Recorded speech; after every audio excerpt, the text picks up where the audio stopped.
Vamos a esperar unos minutitos a efecto de darle la posibilidad de que pueda, ¿no?, iniciarse la sesión y también de pedir, ¿no es cierto?, a la audiencia que pueda asistir. Entonces esperamos unos minutos para que podamos iniciar la sesión de hoy. Muy agradecido.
Sí, muy bien. Les pedimos disculpas. Está en este momento el expositor intentando conectarse con nosotros.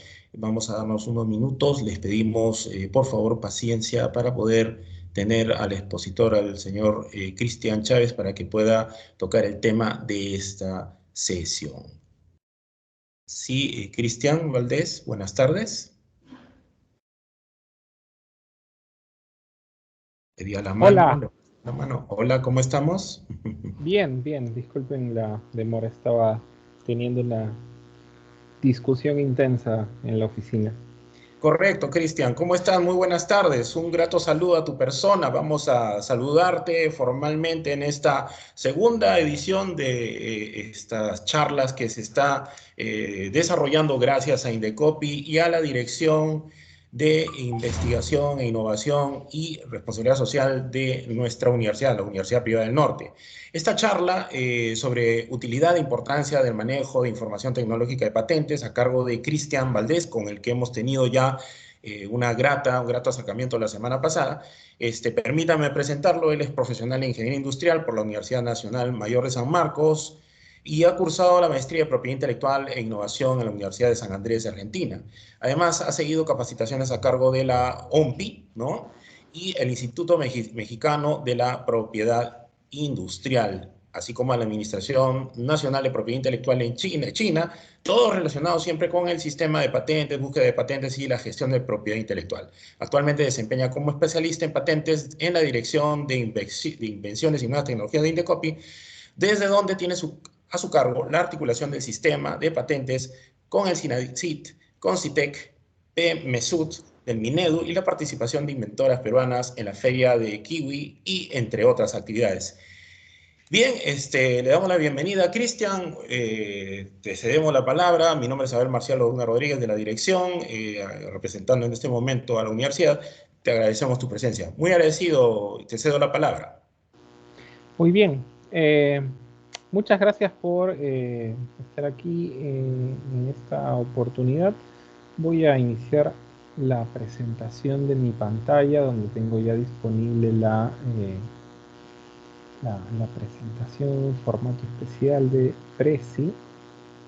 Si no me equivoco, debe ser esta de aquí. ¿Pueden ver mi pantalla? Y si la maximizo, todo está bien. Sí, sí, sí, perfecto, perfecto, Cristian. Muchas gracias. Excelente. Bien, hoy día vamos a tratar en un índice vario eh, todos los pormenores, digamos, que nosotros tenemos en cuenta respecto a esta valiosísima información tecnológica que se halla desde el punto de vista del Indecopi en las patentes, ¿no?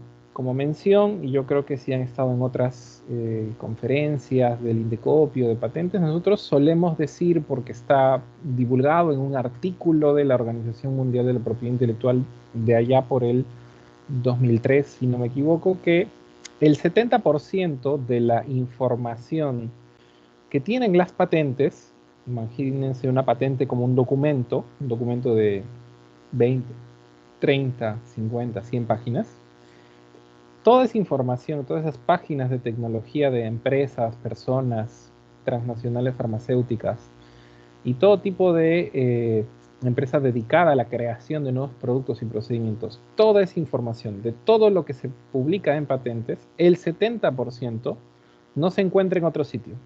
Por lo tanto, si tú no sabes buscar información tecnológica eh, en patentes, en los repositorios de patentes, que ha sido tal vez alguna conferencia de este ciclo, estás obviando mucha información directo de la vena de la tecnología de las empresas de todo el mundo, de los inventores de todo el mundo, de los científicos que asisten al sistema de patentes de todo el mundo.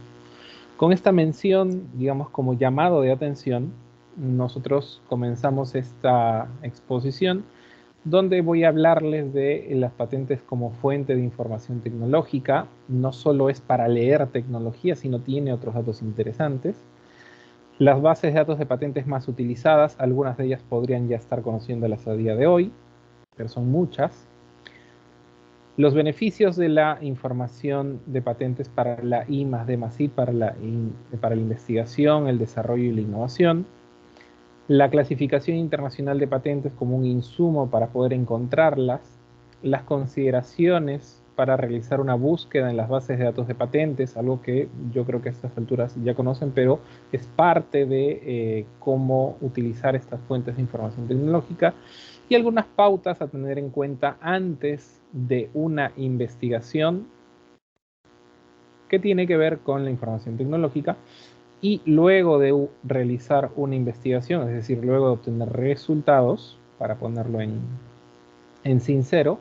Entonces, una vez que tú obtienes resultados, tienes que tener algunas pautas respecto a cómo vas a divulgar o presentar esta información nueva, producto de la investigación que estás realizando. ¿Sí? Comenzamos entonces en este primer punto. Vamos a hablar de las patentes porque siempre se dice que fomentan la innovación y el crecimiento económico mediante dos o de dos formas. Primero, la protección de la tecnología. ¿Qué es una patente? A mí me gustaría, voy a ver si puedo abrir el chat frente a mi pantalla, de tal manera que pueda ver quienes me hacen algún comentario. A ver si se queda el chat aquí. Sí, más o menos creo que puedo agenciarme así. Bien, yo los leo. Yo sé que saben que las patentes protegen, ¿ok?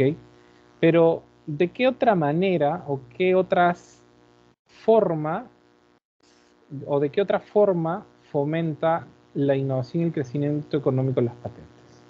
Alguien que me pueda decir si es que lo ha escuchado. Una es proteger, porque claramente puedo denunciar a terceros. Pero ¿de qué otra forma me asisten las patentes para yo poder fomentar la innovación, fomentar el crecimiento económico? Hay una imagen que me hace mención a una biblioteca, a dos cabezas de dos personas que están, digamos, conversando entre ellos. ¿Qué pueden estar compartiendo ellos si hablamos de patentes? ¿Qué contienen las patentes, no? Aunque el título lo revela, eh, eh, esto puede parecer obvio, pero las patentes también son una forma de publicar y divulgar el contenido de la información que nosotros tenemos a día de hoy en nuestra investigación, laboratorio, empresa, departamento de desarrollo de investigación. ¿Por qué? Porque para proteger tú tienes que realizar un proceso de patentabilidad y luego de ese proceso, durante ese proceso hay una fase de publicación. Esa fase de publicación te permite decirle a todo el mundo que tú estás desarrollando determinado invento, y a cambio de esa actualización del estado de la técnica, como le decimos nosotros, luego de demostrar los criterios de patentabilidad, uno obtiene la protección. Entonces, esto sucede al mismo tiempo. Quiere decir que todas las patentes que se han publicado en todo el mundo están protegidas por el sistema de patentes. No es así. No quiere decir eso. Quiere decir que para obtener protección todas estas personas han tenido que publicar y divulgar. Y en el camino puede que se les haya rechazado la patente porque realmente no cumplía con ventaja técnica o nivel inventivo, un criterio que ustedes conocen. O puede haberse otorgado, puede haber tenido protección por un tiempo determinado, ustedes también lo conocen, de 10 o 20 años, y luego esta protección ha caducado. Puede haber caducado por falta de pago de las anualidades del mantenimiento y vigencia de patentes que cobran todos los países. Entonces, ¿por qué es importante mencionar que la publicación y divulgación es una forma de fomento de la innovación? Porque todas las empresas y personas que quisiéramos desarrollar un nuevo producto no podemos evitar conocer algo que está publicado y divulgado en el sistema de patentes para desarrollar nuevos productos. Porque si no lo tomo en cuenta, al intentar proteger, van a decirme lo tuyo no es novedoso porque ya hay una patente, así no esté vigente, que lo ha divulgado antes. Entonces, las patentes promueven en dos sentidos la innovación y el crecimiento, porque te protege durante un tiempo para que ejecutes el negocio y porque para ejecutar tu negocio te da insumos que ya se han publicado y se han divulgado para que desarrolles nuevos productos. Tengo la mano levantada de Katherine. No sé si tienes algún comentario sobre esta primera lámina. ¿Katherine?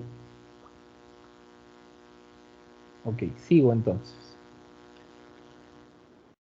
La información tecnológica es la condición indispensable del éxito de cualquier proceso de investigación.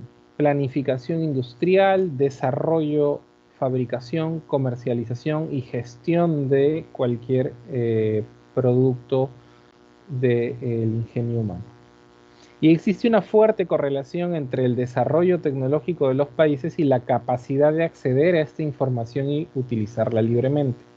No por nada, los países con las más grandes bases de datos, donde más se asiste al sistema de patentes y donde sus ciudadanos probablemente están más conscientes de que luego de crear algo existe en su país un Indecopy, no en todos los países se llama igual, donde pueden asistir a protegerlo, entonces es en esos países donde encontramos mayor desarrollo tecnológico. ¿Por qué? Por la simple razón de que a mayor cantidad de ciudadanos que realizan registros de patentes o de propiedad intelectual en general, vamos a tener mayor cantidad de competencia para obtener un registro. Entonces, la competencia hace que todas estas personas sepan de las características de patentes y necesitan utilizar y acceder a información de patentes antes de realizar el registro para que sus registros no sean truncos. Todo esto es un proceso de aprendizaje, incluso social.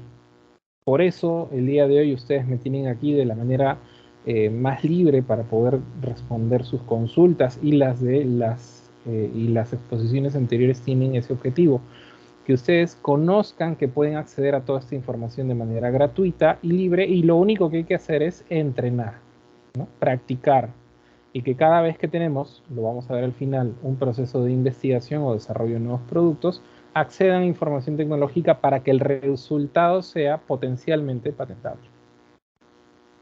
Las fuentes de información tecnológica pueden ser varias.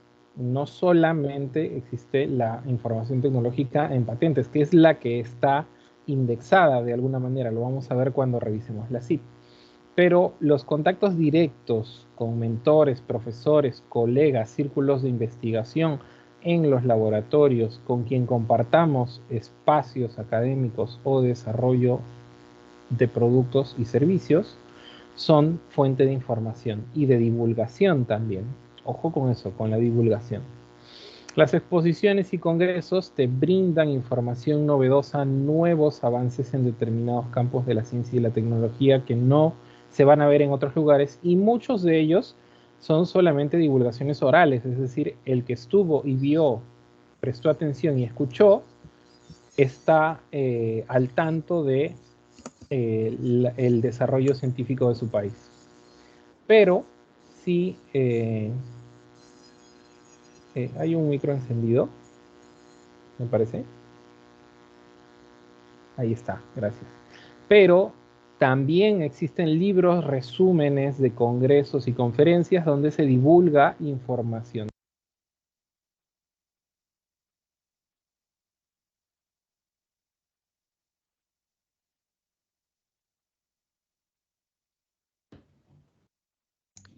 Cristian, Cristian, parece que disculpa, está en mute. sí, está en mute, Cristian, tu micrófono. Ah, qué curioso. Seguro me Ahora sí, mutearon ahora cuando sí. pedí que muteen a otra persona. Ya, entonces Correcto. yo decía,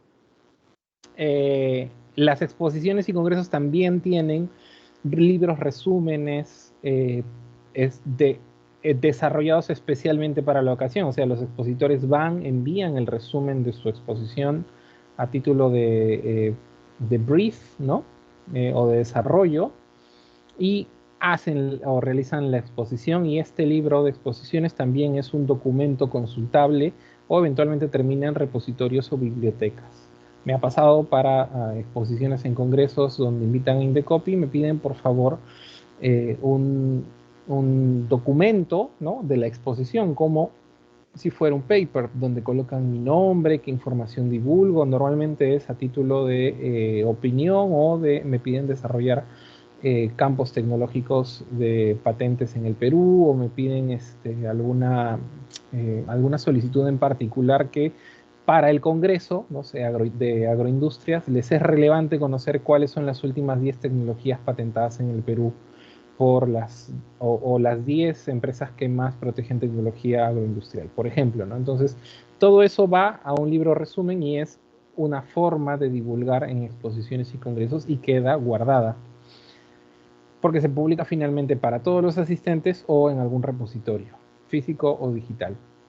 Luego están la literatura profesional y científica, los papers, libros, revistas, algo a lo que están más acostumbrados. Cada facultad de una universidad aspira a tener una revista científica, aspira a que se indexe, aspira a que tenga publicaciones mensuales, trimestrales o semestrales y que sea de referencia para otros profesionales. Toda esta información está disponible en diferentes tipos de repositorios. Últimamente, y más con el envión digital de la pandemia causada por la COVID-19, casi todo está al acceso de Internet hoy en día. Todo lo que se ha publicado en los últimos 2 años es digital. O sea, nadie ha tomado un libro, nadie se ha comprado un libro últimamente. Y todos los editores de libros están realizando publicaciones del tipo encriptado o del tipo mixto, ¿no? Una forma encriptada, disponible y descargable para quien pague, y una forma física que se puede enviar a su domicilio. Y luego está la literatura patente, que es la que menos, es la que a la que menos se accede, pero es la que es más accesible, porque no siempre tienes contactos directos con mentores y profesores y colegas que te enseñen nueva información o te brinden información nueva. No siempre puedes pagarte un congreso, salvo que este sea gratuito. No siempre puedes comprarte suscripciones a revistas científicas de reconocimiento. No siempre puedes comprarte los libros recién salen. De todo esto, lo que es más gratuito es la literatura patente, ¿no? Y es la que mayor cantidad de información tecnológica pura y precisa contiene, porque solo habla de procesos y procedimientos útiles o que tienen ventaja técnica a nivel inventivo. No habla del preámbulo, no habla de los antecedentes formalmente, solo va directo al grano, qué es lo que se ha inventado y qué es lo que va a proteger. Entonces, en la información que ofrecen las patentes, o sea, dentro de este pequeño grupo, digamos, que es más de, si no me equivoco, 100 millones de patentes, digamos, las que se han indexado hasta a día de hoy, tenemos la información técnica, perdón, la información técnica como la descripción del invento, los ejemplos de cómo este se utiliza, los dibujos para poder comprenderlo, es decir, dibujos como técnicos, las reivindicaciones como información jurídica, que es lo que se apropia el inventor al declarar esta invención como suya, ¿no? Un encendedor del tipo que comprende un cuerpo plástico que contiene un gas, un tapón que contiene 2 orificios de ingreso y salida de gas, y un dispositivo tipo palanca, preferentemente de plástico, que permite levantar una válvula que permite expulsar el contenido gaseoso, todo unido con una piedra de ignición o de chispa, ¿no? He descrito mentalmente y sin querer un encendedor como me lo imagino. Si ese encendedor fuera patentable, en sus reivindicaciones diría todo lo que acabo de decir, la descripción del producto, cómo está conceptualizado, caracterizado porque la válvula de gas es una válvula del tipo, por ejemplo, del tipo presurizado, ¿no? Que hace que el gas se expida con fuerza y permite realizar una flama más potente. Me imagino una cosa así. Es más, estoy describiendo otro tipo de encendedor que me imagino. Entonces, lo que quiere el inventor no es describir el producto como, como ya existe, sino quiere describirlo como él lo conceptualiza como nuevo y quiere apropiarse una parte de la válvula de la pestaña de escape de gas, de la piedra de ignición o de lo que él haya inventado o mejorado para que nadie más lo haga. Y esa parte es la información jurídica. También hay información comercial, como por ejemplo nombres de inventores, nombres de personas eh, que tramitan la invención, fechas de publicación, fechas de caducidad de la patente, nombres de las empresas que registran estas patentes, son todas públicas y disponibles. O sea, nosotros mañana podemos ir a un repositorio de patentes, el de Perú si desean, y pueden encontrar a sola búsqueda con 2 o 3 términos cuántas patentes tiene, no sé, el último nombre de una empresa que escuché fue Alicorp o Grupo Gloria en la mañana. Entonces habría que conocer qué patentes tienen ellos, cuánta de tecnología desarrollan, qué pasa si les pregunto eso, ¿qué harían ustedes? Van al buscador de patentes, colocan sus nombres y van a ver, además de todo lo que hacen en la industria de los comestibles, también averiguarían qué tecnología desarrollan, ¿no? Por dónde van sus intereses. Y también existe, por ejemplo, información para realizar políticas públicas. ¿A qué se refiere eso? Por ejemplo, podemos conocer en todo el mundo cuántas patentes dicen u ofrecen alguna forma de medicamento para combatir eh, las, los síntomas o los precursores de la enfermedad del COVID-19, ¿no? Sabemos que es un virus, sabemos que tiene ciertas características, sabemos que se han desarrollado diferentes tipos de vacunas, sabemos que se podría desarrollar un tipo de antivirus, pero esto todavía está en desarrollo. ¿Cuándo vamos a tener disponible esta información? Pues simplemente cuando las empresas empiecen a patentar este tipo de vacunas, ¿no? Que también están disponibles. ¿Y qué es lo que dicen las leyes de patentes? Que todo Estado puede otorgar licencias obligatorias en función a ciertas consideraciones de su situación geográfica, social, política o económica, donde decidan de manera coherente y consecuente, por ejemplo, otorgar licencias obligatorias para determinado tipo de medicamentos para una situación de crisis como las que tuvimos. Pero es un poco contradictorio porque si uno ofrece de la nada, al primer día o a los primeros meses, liberar patentes, que creo que es lo que fue tema de conversación en algún momento, las empresas que tienen el dinero y los científicos y la infraestructura para desarrollar medicinas, ¿qué incentivo tendrían para desarrollar esta tecnología?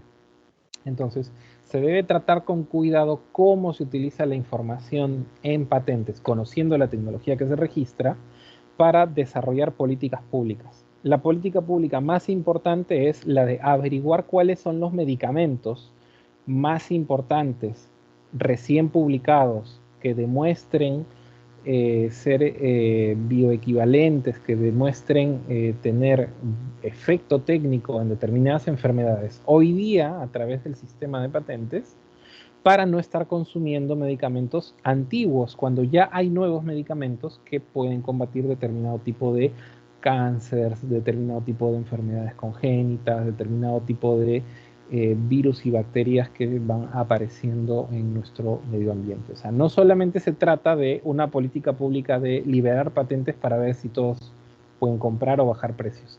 Se trata de conocer la última tecnología investigada en el mundo para contactar con la empresa, porque está su información comercial, y ver de que se traslade esa tecnología al país a través de la venta del medicamento. Entonces, toda esta información está en las patentes. ¿Por qué menciono medicamentos? Porque es por donde pueden identificar las conversaciones más recurrentes en temas de patentes y políticas públicas como de salud pública, ¿no? pero también se puede trasladar tecnología de algún campo técnico diferente al de la salud. ¿Dónde está toda esta información? En las bases de datos de patentes. Por ejemplo, todos, y aquí no hay una lista, digamos, exhaustiva de las bases de datos de patentes. Las bases de datos de patentes son tan abiertas, ¿no? Son tan disponibles que hay bases de datos de patentes que tienen abiertas sus puertas, digamos, a sus bases de datos para que tú como privado puedas acceder a sus bases de datos, como es el caso de la USPTO, como es el caso de la... primero, vamos a hablar de esta, que es la Oficina de Patentes y Marcas de Estados Unidos, que tiene a su cargo la base de datos de marcas y de patentes. Aquí se pueden buscar patentes desde 1976 a texto completo, o sea, desde que se empezaron a digitalizar todas. Y las patentes entre 1970, aquí es 1870, ojo, aquí hay un error, desde 1870 y 1975 se pueden buscar por fecha de emisión, número de patente y número de clasificación. O sea, no están digitalizadas al punto de lectura completa. Pero lo que es relevante es que es una base de datos que tiene tecnología desde 1870. Ahí hay un error de dato, pero deben tener en cuenta que son más de 130 años de patentes. No toda es útil porque la tecnología de hace 130 años ya está superada, pero sirve de referencia científica para que se den cuenta cómo va evolucionando la tecnología a través del tiempo. Otra base de datos, este es el enlace con el que ustedes pueden acceder a la base de datos de patentes de Estados Unidos. No necesitan una clase de patentes para aprender a buscar allí, porque básicamente hay como un tutorial, una forma de aprender a buscar. Solo es cuestión de curiosear en la base de datos de patentes para aprender, pero básicamente funciona como todas. Colocas palabras claves en los campos adecuados y tienes resultados. INVENES, de la Oficina Española de Patentes y Marcas, o oepm.es o www.oepm.es, es la base de datos de las invenciones de la Oficina Española de Patentes y Marcas, con más de 2 millones de números de referencias, o sea, de patentes. Y contiene patentes europeas y patentes solicitadas vía PCT que designan a España como oficina receptora o como oficina de análisis y generan un documento en español. ¿Qué quiere decir esto? Que todas las patentes europeas, donde se habla inglés, francés y alemán principalmente, sueco también se habla, o sea, y otros idiomas europeos, donde hay patentes en esos países, cuando acceden al registro de la patente europea o reivindican prioridad en España como país de referencia, terminan aterrizando una solicitud en español. Entonces, ¿qué te dice? Que la solicitud que a ti te interesa, que está en húngaro, que está en alemán o que está en francés, un idioma usualmente que no es muy usual para nosotros, donde eventualmente conocemos el inglés y el español, se va a publicar en INVENES a través de una patente traducida al español. ¿Por qué esto es importante? Porque si ustedes se dan cuenta en el buscador, va a haber múltiples formas de publicar una patente en diferentes países. Todas se digitalizan y cuando ven ES, que es de España, probablemente la tengan a texto completo y en español esa tecnología que les es relevante. No siempre pasa, pero cuando pasa es bonito no estar traduciendo o no estar leyendo en un idioma que no es cómodo para ustedes. SpaceNet es la base de datos de la Unión Europea. Se entra como Worldwide SpaceNet, que creo que es la base de datos que pueden conocer. Ofrece acceso gratuito a más de 100 millones de documentos de patentes. Ya aquí el dato se ha quedado un poco obsoleto porque es de hace un año y medio, creo. Hace año y medio había 95 millones de documentos de patentes, ahora son más de 100. No todos son útiles en la medida que uno va buscando tecnología, cuando registra tecnología, cuando desarrolla nuevas patentes, básicamente se inspira en lo último, en lo mejor para superarlo. Entonces, de nada te vale una patente de 1890 o de 1930, ¿no? Pero para lo que sirve es para obtener datos de cómo se ha desarrollado un campo tecnológico. ¿Cómo se indexa todo esto? A través de la clasificación internacional de patentes, y es algo relevante que ustedes puedan conocer cómo esta organiza las patentes. Yo creo que ya lo conocen, pero aquí lo vamos a mencionar nuevamente para quienes no lo conozcan. Ahora, SpaceNet es algo que están pensando ustedes ahorita que me están prestando atención. Si la anterior era INVENES de la Oficina Española de Patentes y Marcas, ¿por qué nos muestran la oficina europea, ¿no? España está en Europa, ¿no? Estamos así haciendo uno más uno. Entonces, en SpaceNet no hay ningún documento de España, no, no es así. Lo que sucede es que SpaceNet es una base de datos que comulga o tiene datos exactos de las solicitudes europeas de patentes, que es una solicitud europea, ¿no? Que es una solicitud que cubre a todos los países de Europa. Pero a la vez, como la Unión Europea es una comunidad abierta que desarrolla la ciencia, la tecnología y las artes, se ha preocupado en que SpaceNet tenga compuertas de contacto, o sea, de datos, a nivel de software, a nivel de bases de datos, con todas las oficinas de patentes de todos los países europeos. Quiere decir que eventualmente todo lo que se publica en España como patente de España, de españoles y de personas que asisten a España, como peruanos que patentan en España, termina automáticamente o luego de un corto periodo de procesamiento de datos, publicado en SpaceNet.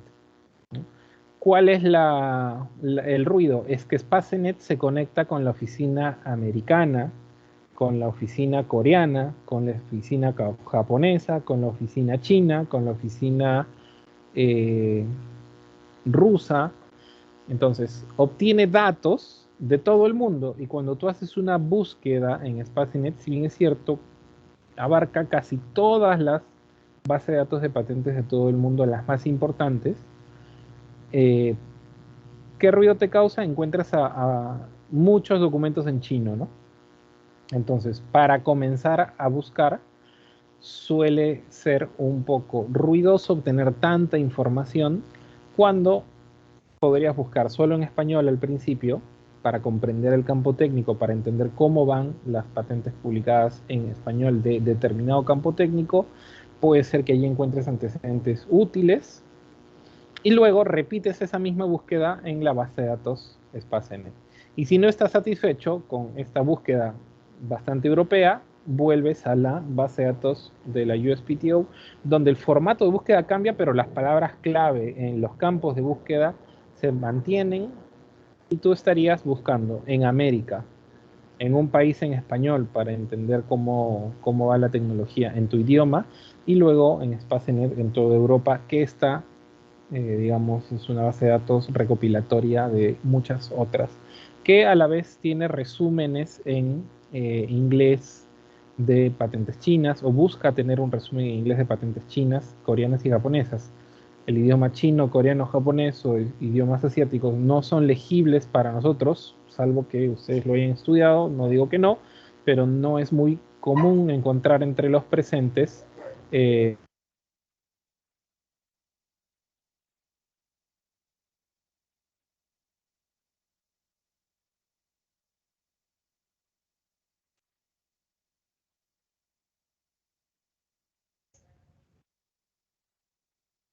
no, está bien, solo que me quedé en silencio un momento porque entran a casa y tengo mis mascotas, y puede causar una interrupción, pero ya todo está listo. Entonces, las bases de datos de patentes no se tienen que entender como algo que se revisa una vez, sino se entienden como algo que se debe revisar en cada espacio geográfico. ¿Qué pasa si yo les digo, les planteo una búsqueda de este tipo? Que me animo a realizar a título de ejemplo solo porque este país es famoso en biotecnología. Entonces, yo voy a buscar biotecnología, desarrollo de medicamentos que regeneran la piel para úlceras del tipo diabético.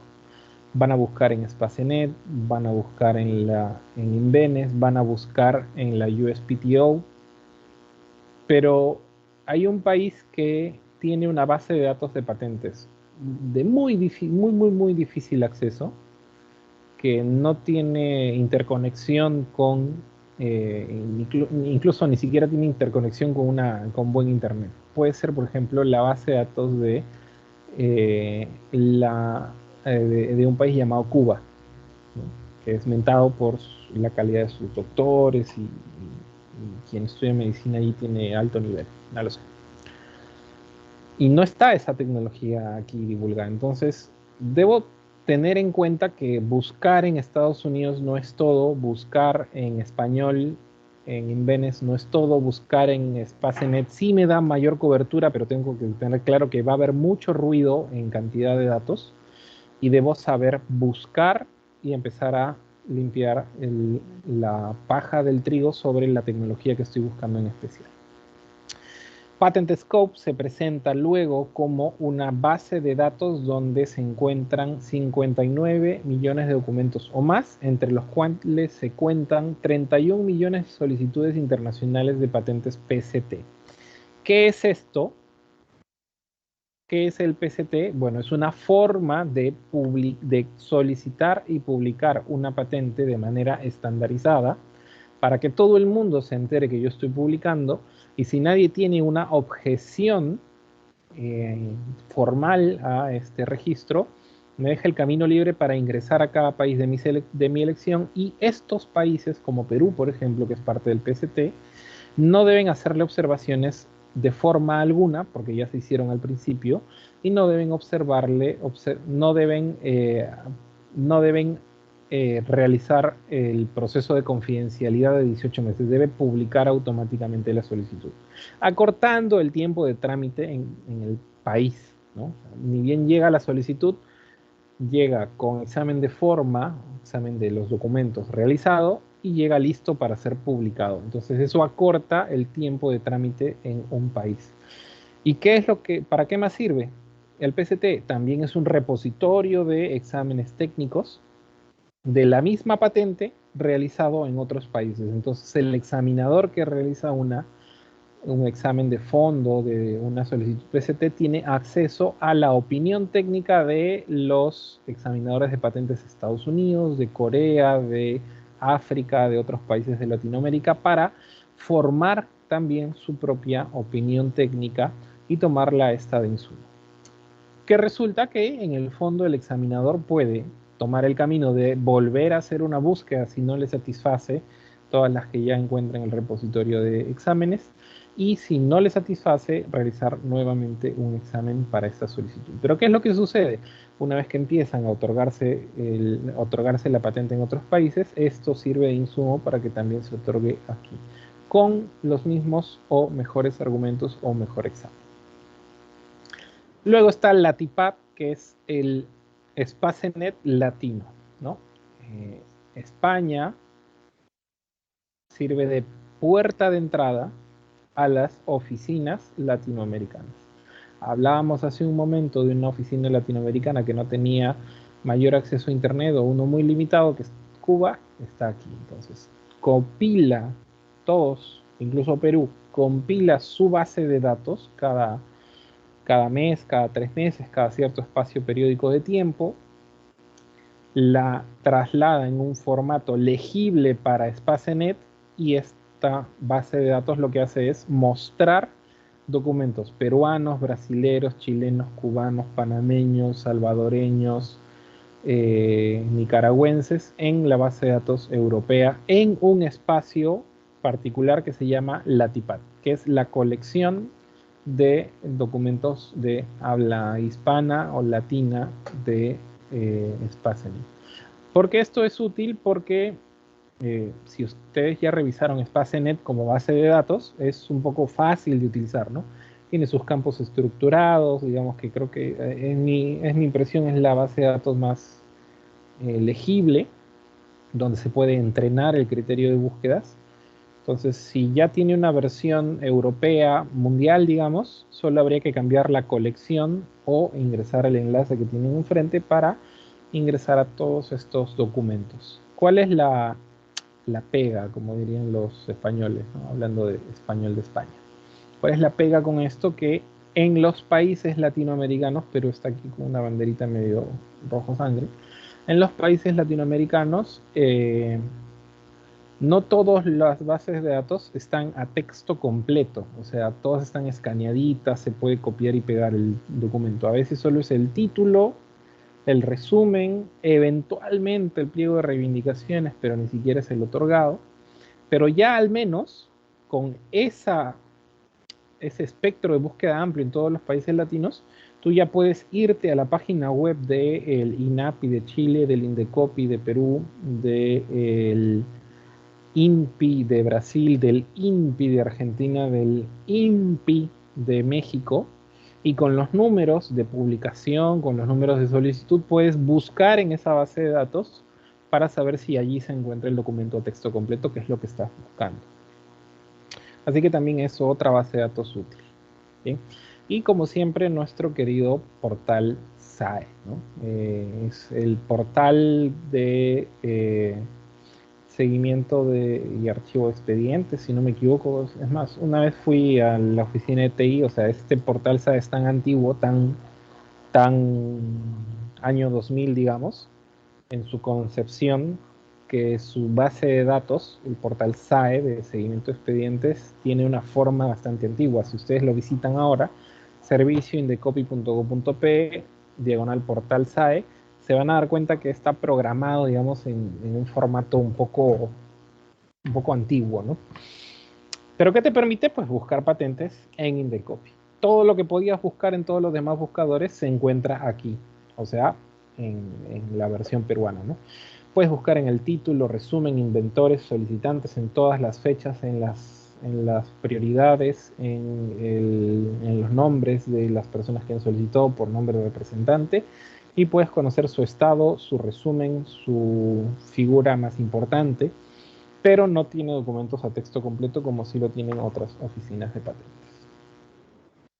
Bien, esas son las bases de datos que puedo comentarles. Si no estuvieron en la clase de búsquedas de patentes, o si sigue luego de esta, probablemente trabajen con Spacenet, ¿okay? Que es por donde, digamos, se podría comenzar por todo el mundo en un formato amigable, en un formato útil, y sobre todo que tiene un soporte constante de la Oficina Europea para que vaya mejorando la experiencia de usuario, algo que no pasa seguido con los países donde crean una base de datos, como por ejemplo la de Perú, sirve para consultar, y mientras que sirva no se han hecho mejoras porque hace lo que hace, te muestra información como una lista y ya tú ves qué es lo que necesitas.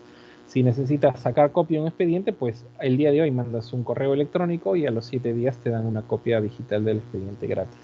Pero no es lo más eficiente, sin embargo es lo que tenemos en Perú ahora. ¿Alguna consulta sobre las bases de datos, tal vez? Yo no sé si ya tuvieron alguna clase de búsqueda en bases de datos. Tal vez alguien me podría precisar si puede encender su micro, o si tiene alguna consulta también está bien.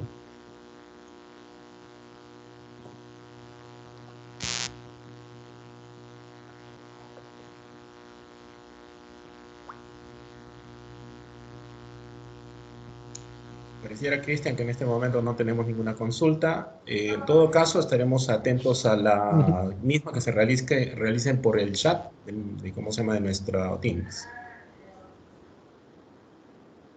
Vale, excelente.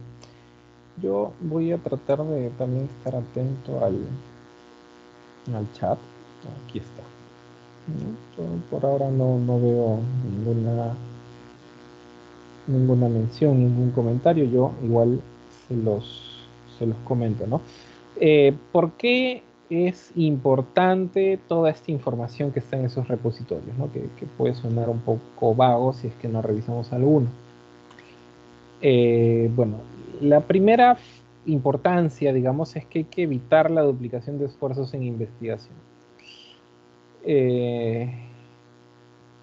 si hay un científico que tiene tus mismas características, o sea, formación profesional, tipo de maestría, que le interesa el mismo tipo de campo tecnológico como la eficiencia de los combustibles o la electricidad para el almacenamiento de electricidad en grafeno, por ejemplo, ¿no? Que hay bastante investigación en Brasil.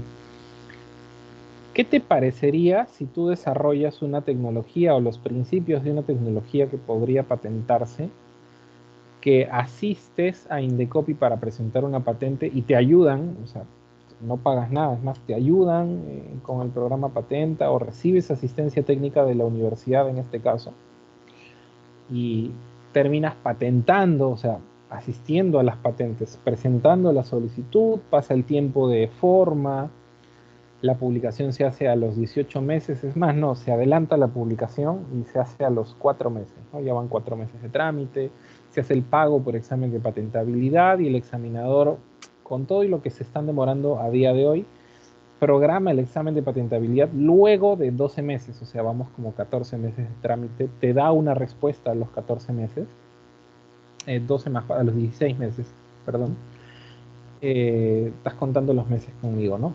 A los 16 meses te da una respuesta, te dice, bueno, no sería patentable por estas características y una de ellas es una patente que se ha publicado eh, 3 días antes de que tú presentes tu solicitud de patente, 3 días antes. Y tú le respondes y le dices, bueno, con esta patente que se ha publicado 3 días antes hay algunas diferencias, pero cuando tú lees el antecedente, prácticamente es la misma tecnología desarrollada en otro laboratorio, en otra situación geográfica, no sé, de Europa, tal vez con más recursos, con mayor infraestructura, pero finalmente tú con menos, con todas las limitaciones que tiene nuestro hermoso país para la ciencia y la tecnología, has desarrollado lo mismo. Pero ellos presentaron 3 días antes y por más que tú argumentes lo diferente que puedan ser, en el fondo ellos te ganaron por 3 días. ¿Qué opinas? Que debiste presentar antes. O que, eh, o tal vez que debiste buscar patentes para, en vez de desarrollar lo mismo que ellos, desarrollar algo mucho mejor. Porque estamos aquí, digamos, conversando de que no buscaste antes de empezar o durante los primeros, en la etapa de los primeros resultados, ¿no? Y lo que va a suceder es que alguien ya lo hizo o está por hacerlo, o claramente el camino de la tecnología está yendo hacia ese paradigma o a ese sentido del ahorro del combustible o a ese sentido de la eficiencia de las baterías. Entonces tú, en vez de consultar lo que ya existe para hacer algo mejor, lo que hiciste fue desarrollar algo que creías que era necesario para tu situación geográfica particular, que es el Perú y la ciudad de Lima o los colectores solares en la ciudad de Arequipa o los parques eólicos en Ica o algo similar, ¿no? O la reforestación en el Amazonas, no lo sé. Me imagino cosas en las que podríamos desarrollar tecnología, pero que ya existen y por no buscar, duplico esfuerzos. No esfuerzos con mi compañero de la universidad, o sea, nadie te quita de que puedas publicar el paper, nadie te quita que seas reconocido como el impulsor de determinado tipo de tecnología en la universidad, en el ámbito académico nacional o regional. Lo que pasa es que has inventado nada, ¿no? Has desarrollado, ahí está la tecnología, pero de hecho cualquiera te puede copiar porque ya existe. No puedes evitar que te copien porque ya lo había hecho ya lo había hecho alguien antes, incluso, dado el ejemplo, 3 días antes, formalmente, ¿no? El primero que solicita es el primero que obtiene el derecho. Entonces, ese es, digamos, una moraleja, ¿no? Obtener financiamiento, ¿no? Suele suceder que una parte del financiamiento que se puede obtener o algunos insumos para el financiamiento que se puede obtener en el caso de Perú a través de Prociencia o Proinnovate, que son dos entidades gubernamentales que financian ciencia, tecnología, innovación tecnológica y emprendimiento o espíritu emprendedor en general, toman en cuenta aspectos de propiedad intelectual, como si se hizo una búsqueda de patentes de manera preliminar como insumo, pero no es determinante, sino te otorga mayor puntaje al momento de considerar la propuesta para ser financiada. Y esto sucede en casi todo el mundo. En algunos lugares, si es que no hay un estudio de viabilidad de registro o un estudio del nicho tecnológico a investigar, con las patentes y con la línea de base tecnológica, no comienzan la investigación o no la financian. Otro beneficio es la mejora del prestigio de la organización que tiene el investigador a través de la generación de proyectos de investigación de gran impacto social o comercial, o por el simple hecho de llegar a mercado, digamos, ¿no? Desarrollar algo útil, ya bastante es el prestigio que obtiene la universidad.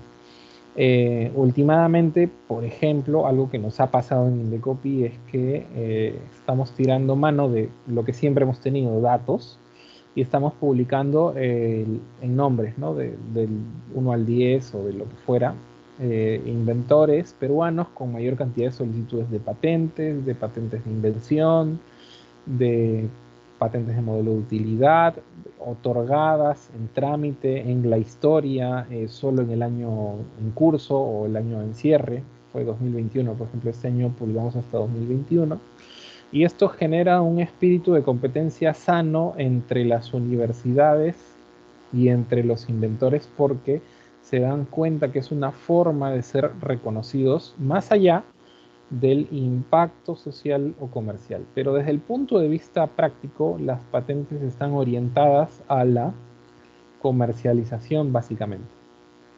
Entonces hay un ganar-ganar en el registro de patentes porque tarde o temprano, más temprano que tarde, esa tecnología guardada en el sistema de patentes tiene las de ganar ante el enfrentamiento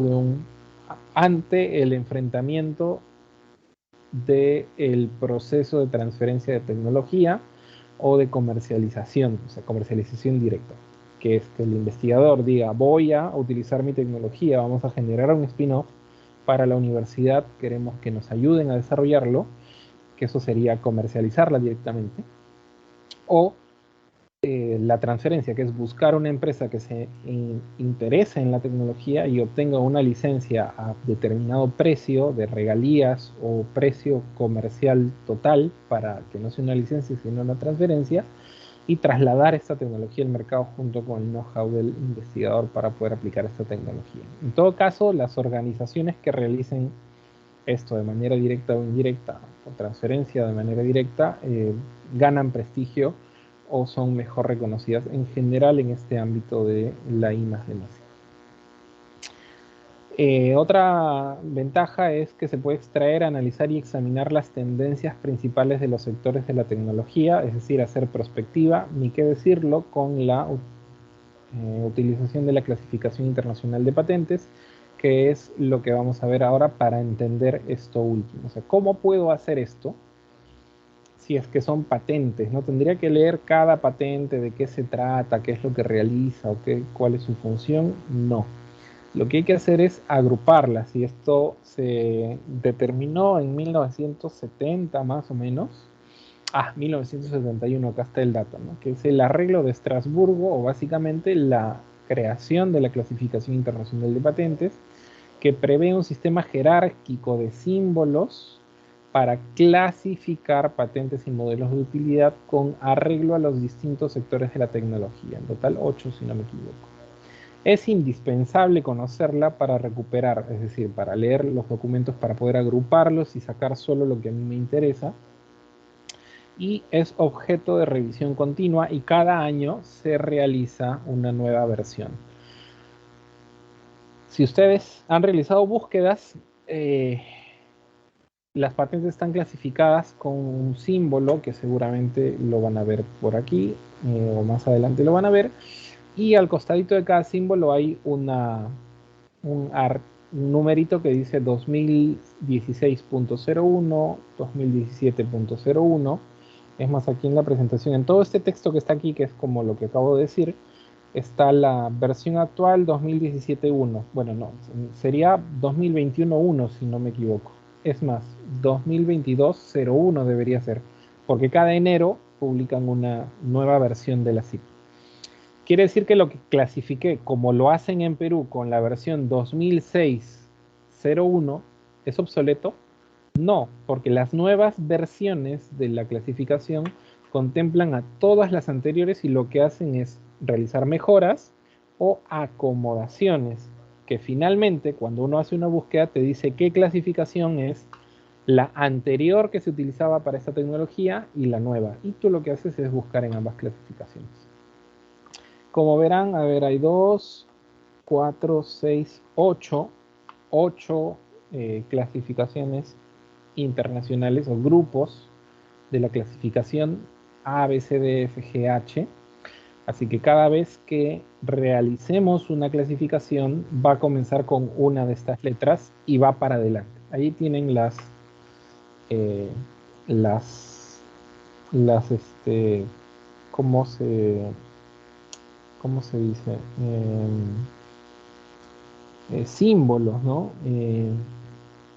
Que creo que es el término adecuado, símbolos de la clasificación. Comienzan con A para necesidades corrientes de la vida, B para técnicas industriales diversas, C para química y metalurgia, D para textiles y papeles, E para construcciones fijas, F para mecánica, iluminación, calefacción, armamento y voladura, G para física y H para electricidad. En teoría, algo que tendríamos que interiorizar es que la clasificación internacional de patentes puede sonar tonto, pero quiero que interioricen conmigo esto. Es para todas las solicitudes de patentes. Quiere decir que si yo solicito algo, una persona en el Indecopi, que es lo que sucede, va a tomar esta clasificación y va a decir, ah, es una tecnología que tiene que ver con transporte, entonces va a ser B. Y si tiene que ver con una subrama del transporte y otras y alguna de sus formas, va a empezar a elegir qué clasificación va a realizar. Pero resulta que esta patente termina siendo no patentable, no se otorga porque ya existía la tecnología. Entonces, lo que no se debe entender es que si algo se clasifica en la clasificación internacional de patentes, no significa que sea patentable, ¿no? Que es algo que, que he escuchado, por ejemplo, en el caso de electricidad, generación de electricidad a través de magnetos e inversores de electricidad, el clásico paradigma del movimiento perpetuo, por ejemplo, ¿no? Donde tú generas electricidad a través de magnetos y creas una máquina que en teoría puede girar de manera perpetua, pero como tú no has estudiado bien la física, crees que estás rompiendo la segunda ley de la termodinámica y, no, y crees que la eficiencia de esta máquina es uno, cuando en realidad hay rozamiento y hay pérdida de energía en el ambiente o en su propio funcionamiento. Entonces dices, he creado la máquina de energía infinita. Y todas esas máquinas se pueden clasificar en la clasificación internacional de patentes. ¿Qué quiero decir? Que todo lo que a ustedes se les ocurra, todo lo que pueda ser un producto o un procedimiento, o lo que más se asemeje a un producto o un procedimiento, porque esa es la idea, se puede clasificar.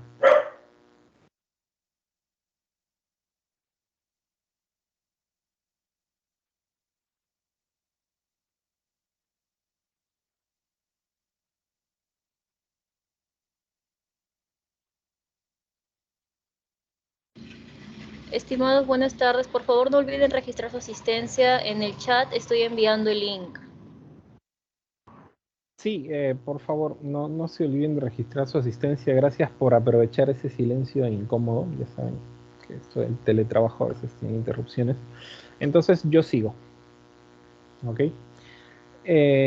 ¿Cómo está dividida esta? Bueno, pues en clases, perdón, en secciones de la A a la H, ya vimos, y luego en clases, subclases, grupos y subgrupos, donde un puntito, o sea, cuando vean una clasificación con un punto es un grupo principal o 00, ahorita lo vemos, un subgrupo principal y un subgrupo o niveles inferiores más específicos. Por ejemplo, el calzado deportivo para escalada en roca, que presenta una suela de goma, ¿no? Es calzado deportivo para escalar en roca, que presenta una suela de goma que garantiza las mejores prestaciones de agarre y dureza tanto para las zonas de adherencia como en puntos de microapoyo. La clase sería A, necesidades corrientes de la vida, A43B como subclase, grupo principal 1300 y en específico el subgrupo 1302. ¿Qué dice? Necesidades corrientes de la vida como calzados, que tiene elementos característicos del calzado y en sus elementos característicos del calzado. Particularmente las suelas o caracterizada por sus materiales, o las suelas caracterizadas por sus materiales, ¿no? Entonces, esa sería la clasificación. ¿Cómo se lee? No se lee como A43, A43B y todo lo demás. Se lee como A43B 1302 y se lee como suelas caracterizadas por sus materiales, ¿no?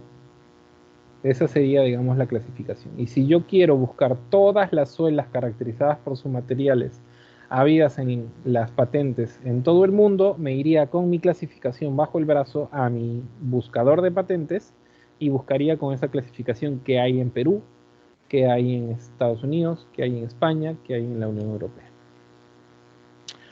Así que esa es, digamos, la forma. Ahora, ¿qué tiene que ver esto con para extraer, analizar y realizar prospectiva con las patentes? Pues que si yo encuentro que determinada clasificación de patentes con el tiempo en cierta base de datos, como la de Perú o la de la Unión Europea, empieza a tener una tendencia al alza, por lo menos en grupos principales, esa es la tendencia tecnológica de determinada situación geográfica.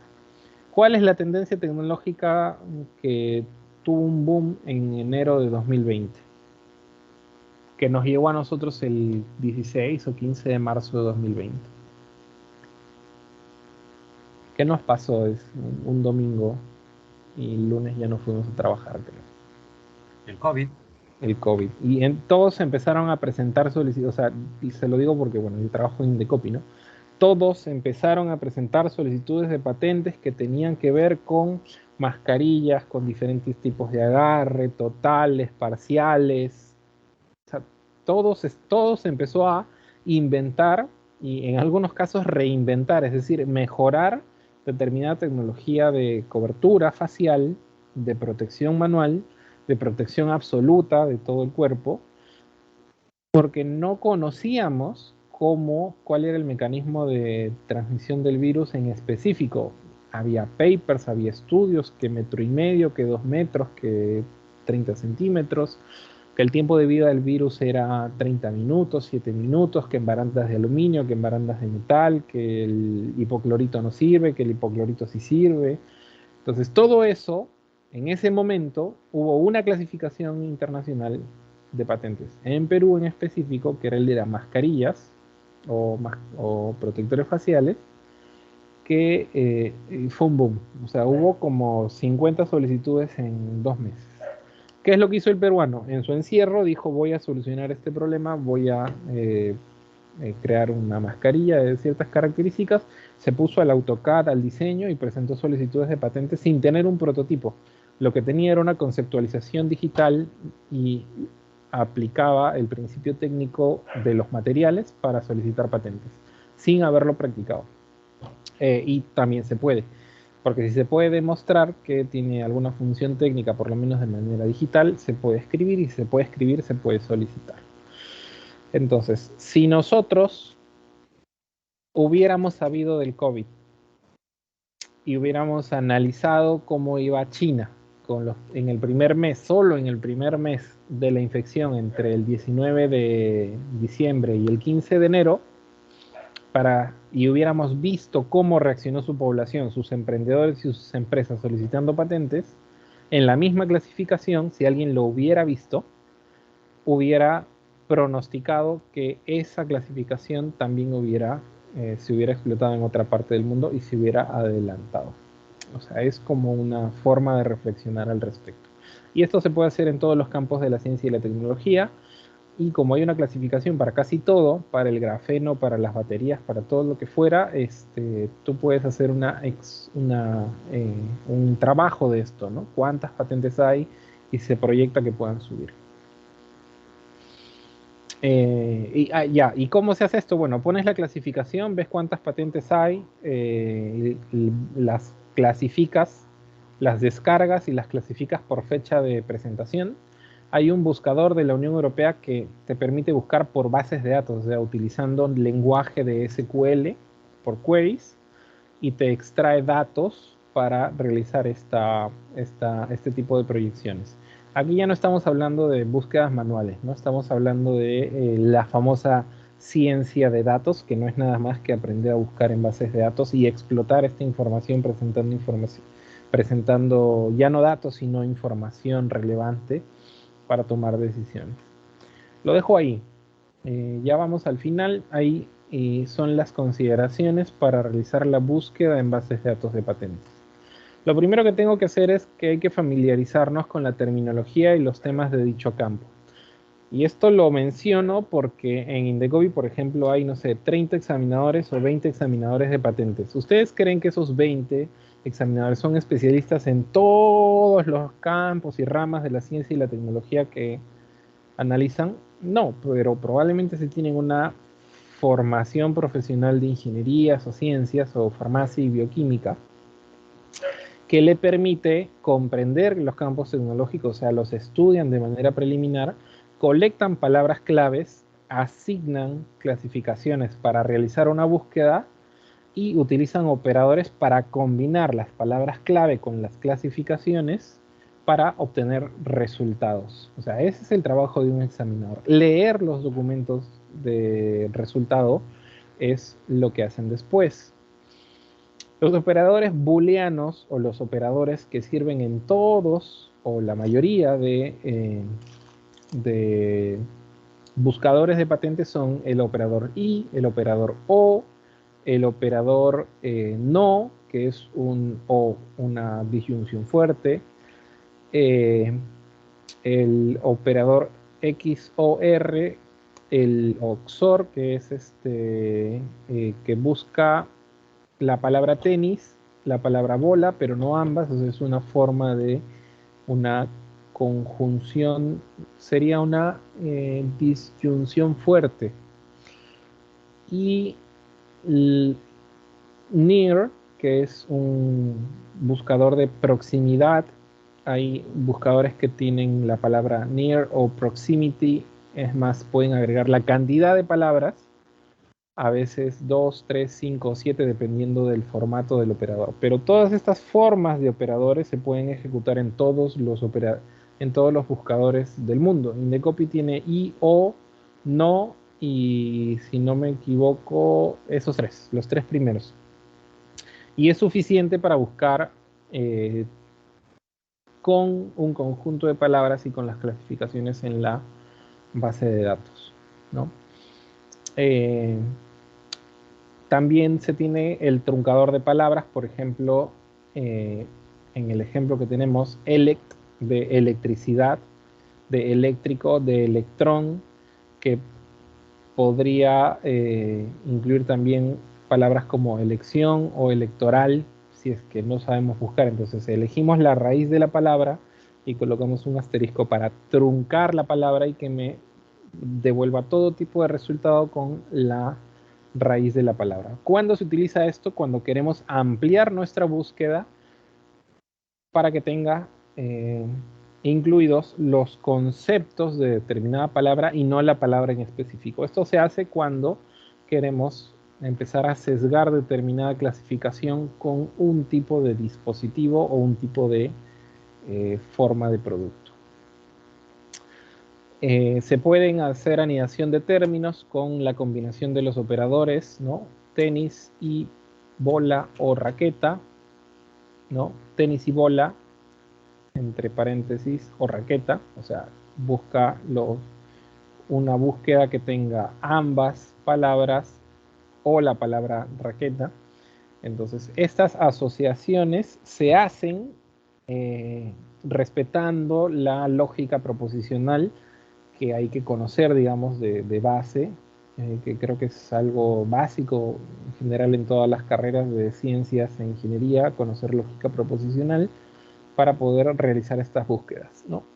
Se puede buscar, entre comillas, palabras completas o frases completas si es que así se requiere, aunque esto suele sesgar demasiado la búsqueda y normalmente se utiliza para cuando necesitamos específicamente un concepto de 2 palabras juntas o 3. Ahora vamos con las pautas para tener en cuenta antes de una investigación. Siempre hay que tener en cuenta el tema de investigación, o sea, no puedes investigar, comenzar un proceso de investigación sin tener en específico cuál es el tema determinado de la investigación. ¿Qué quiere decir esto? Que no puedes comenzar la investigación si es que tú mismo no has hecho un screening de todo lo que implica este tema, ¿no? ¿Cuál es la tecnología actual? ¿Cuál es la forma en la que esta se desarrolla? ¿Cuáles son las referencias? Para poder determinar hasta cuál es el alcance de este tema. O sea, por ejemplo, yo no voy a ir a investigar ignición en motores sin haber leído cuál es el alcance de la ignición en motores. Las bujías, las formas de aplicar energía, el combustible, el diseño de pistones, el escape, la admisión del escape. Entonces, si yo no tengo claro hasta qué punto va a ser amplio el tema o hasta qué en específico puedo ahondar, voy a tener que cuando desarrolle o empiece a desarrollar el tema y empiece a enterarme recién de lo que estoy realmente abarcando, o sea, cuánto abarca el tema, voy a tener que precisar después qué es lo que en específico voy a investigar. Por ejemplo, solamente válvulas de admisión y válvulas de escape de motores de combustión. Entonces, no debemos definir temas de investigación muy amplios, no es recomendable, salvo que estos sean exploratorios. ¿Y cuándo definimos un tema de investigación exploratorio? Pues cuando nadie lo ha hecho antes. ¿Y cuándo nadie lo ha hecho antes? Pues cuando determino que no encuentro referencias científicas sobre lo que quiero investigar. Y cuando no hay, y yo voy a ser el primero o de los primeros, es un tema de investigación amplio y exploratorio. Pero si es específico, ya voy a ir a revisar otro tipo de documentación para saber hasta qué punto voy a abarcar. Hay que sacar de nuestro chip que la investigaciones referidas a caracterización o de observación, o sea, básica. Siempre hay que lograr investigación que tenga un objetivo práctico. La investigación es de una sola disciplina a una sola persona. Falso. A día de hoy todos los equipos de investigación no solamente no es de una persona, sino son de varias y multidisciplinares. La investigación es un campo solo para estudiosos y toma bastante tiempo. Falso. La investigación que toma bastante tiempo, como máximo, es una investigación de 3 años y usualmente es financiada por una institución. Por lo tanto, como investigador tienes el tiempo, digamos, de vida asegurado para que en el horizonte de investigación de 3 años puedas obtener resultados. Si es más de 3 años, probablemente la investigación se divida o subdivida para obtener mejores resultados. La investigación es solo para obtener el título de académico. Falso, porque a día de hoy, como están saliendo las tesis, estas regularmente no están aportando mayor desarrollo técnico o tecnológico, sino están recopilando información de otros autores y luego aplican encuestas, aplican algún método de estudio para recabar datos, pero no es de fondo una investigación para obtener resultados ¿Ok? Entonces, solamente le dicen investigación a obtener el título académico, falso. Tú puedes hacer investigación toda tu vida donde tú trabajes, solamente tienes que aplicar los mismos métodos aprendidos para los que utilizaste para el título académico, pero esta vez para resolver un problema, ¿no? Y lo otro es que investigar es caro. Investigar no es caro si es que estás en el lugar correcto, es decir, hay un departamento de investigación y desarrollo, por lo tanto está financiado, y ese financiamiento se retribuye luego en los resultados, porque si obtienes patentes y nuevas tecnologías, tarde o temprano eso va a retribuir nuevamente en el lugar en donde estés realizando la investigación, ya sea este un ámbito académico o institucional académico, cualquiera que este sea, desde universidades hasta centros de investigación y desarrollo públicos o privados, o si es que eres un investigador independiente, tienes medios o mecanismos para obtener financiamiento de instituciones que financien personas naturales y lo hacen también Prociencia y Proinnovate. Buscar y analizar la información sobre las publicaciones en el campo de nuestro interés como información no patente de investigadores, de institutos y de tecnologías que están viendo frontera. Hay que definir una CIB aproximada de nuestro probable proyecto, una o varias, por cómo se usa o por qué materiales usa, y las palabras clave que están asociadas a esta clasificación. De esta manera voy a poder formar un conjunto de asociaciones con los operadores booleanos y o de truncamiento o de agrupación para lograr hacer una búsqueda de información tecnológica. Al realizarla, debo tener en cuenta la línea de investigación para buscar las bases de datos. Hay que emplear los operadores sinónimos y combinación de campos, que eso es una forma de buscar patentes en las bases de datos. Hay que descargar los documentos que sean de nuestro interés, porque puedo tener una búsqueda con 20, 30 resultados, que es exploratoria, o sea, ese es un buen número, pero solamente 2 o 3 van a ser de nuestro interés, para saber qué hace otro tipo de empresa científico de otra parte del mundo sobre lo mismo que estoy intentando hacer yo. Analizo estos resultados y determino qué es lo que quiero alcanzar que supere esta tecnología o que realice otra forma o que realice un invento, una propuesta que solucione el mismo problema de otra forma. Para definir el trabajo de investigación hay que analizar esos resultados, formular lo que se quiere investigar, formular el problema que existe analizando esa tecnología encontrada y que no ha sido investigada o patentada aún. Hay que formular una solución preliminar similar, una solución preliminar diferente, una solución preliminar que cambie el paradigma. Esto es puramente conceptual, es decir, cuando tengas los documentos enfrente y cuando en tu experiencia seas capaz de plantear una solución o plantear una hipótesis para resolver un problema, básicamente, es cuando estás preparado para realizar este paso. Y hay que definir el procedimiento de la investigación a partir de los datos de patentes y otras fuentes de investigación. ¿Qué quiere decir con esto? Es una de las formas más relevantes, es que a partir de los datos de patentes tú puedes replicar en los mismos escenarios divulgados para saber cuál es el punto de base, si es que las patentes que has encontrado realmente son otorgadas y si son otorgadas tienen los resultados que dicen tener, y a partir de allí te formas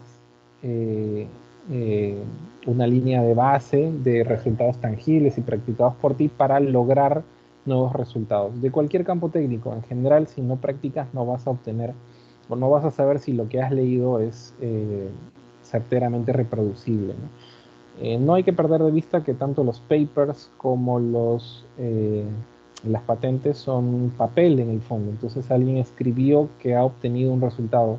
Comenzar por comprobarlo es un buen paso para definir así el procedimiento para superar estos resultados. Hay que tener en cuenta que si la investigación está relacionada con productos que contienen material biológico oriundo de nuestro país, se debe pedir el contrato de acceso para investigación Y si la investigación está referida con conocimientos colectivos registrados en el INDECOPI, se debe pedir consentimiento informado o contrato de licencia del conocimiento colectivo o ancestral. ¿Qué significa esto? Lo primero es, si estoy utilizando una planta para extraerle un gen, una planta para extraerle una forma, una de sus formas genéticas para obtener un beneficio, esto se puede patentar siempre y cuando se haya tenido un contrato de acceso, primero para la investigación y luego para el registro de patentes o de comercialización. En el segundo caso, ¿qué significa? Y esto es como un descarte, me hago la autopregunta.